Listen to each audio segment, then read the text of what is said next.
Hi guys, meron lang akong naisip na i-share sa inyo ngayon. Alam niyo ba kung ano to? Kapares ko rin ba kayo? Kapares ko rin ba kayo na nangongolekta ng mga toiletries ng mga hotels na pinupuntahan ninyo? Hindi kayo guys, ituturo ko sa inyo o ipapakita ko sa inyo kung ano na ang mga nakolekta ko. Ayan, natutuwa lang naman ako mangolekta ng mga ganito. Diba ang cute niya kasi. So, yan, nakukuha ko yan sa mga hotels na pinupuntahan ko. Mga toiletries na consumables naman siya. So, siguro kung hindi mo siya kukuhanin, hindi ko lang alam kung ipapagamit sa iba or itatapon na nila. So, since nandun ka sa hotel and kailangan mo naman siyang gamitin at hindi mo naman siya naubos, totally or hindi mo naman siya ginamit.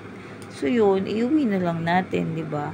Yung iba, meron akong hindi naipon, pero ito na lang yung naisipan kong ipunin. Dati kasi pag inuuwi ko, kino-consume ko din, 'di ba? Pero ngayon, ayan, iyaano ko na lang, parang souvenir ko na lang. Ito na lang ang magiging souvenir ko na nakarating ako sa mga ganitong hotels, 'di ba?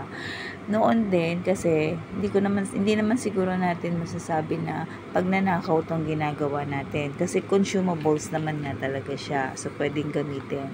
Meron nga din akong hindi lang naman siguro ako ang gumagawa nito dahil meron nga din ako yung amo ko dati na nakita ko talaga siya na meron siyang pati kutsara ng LL, yung eroplano, yung maliit na kutsara nun. Meron siya nun. So, sabi ko, alangan namang napunta lang dun yun ng di sinasadya.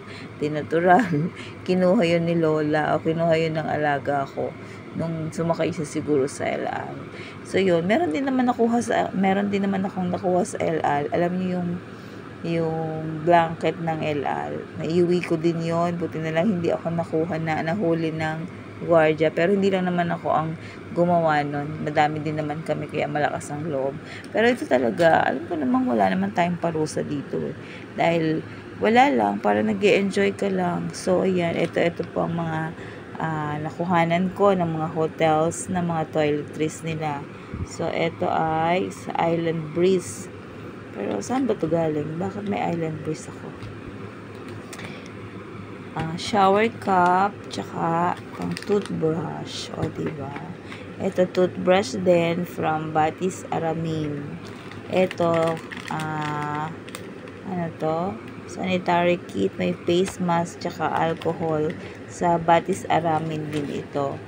And ito naman ay sa Alta Brisa. So, actually, hindi naman talaga kami sa Alta Brisa. Sister company lang to ng Alta Brisa. Pero talagang galing kami sa sister company niya. So, hindi Alta Brisa ang pangalan nun eh. So, dahil nga sister company niya siya, so ito na rin siguro ang mga pinamimigay nila. Ito, body lotion. Di ba ang cute ng lalagyan? Nag-enjoy talaga ako sa lalagyan na ganito.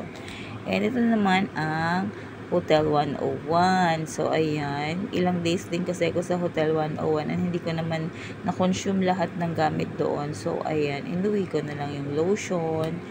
Dalawang lotion pala yan, no? Parang hindi ako nag-lotion do. Ay, conditioner pala to. And ito naman yung shampoo.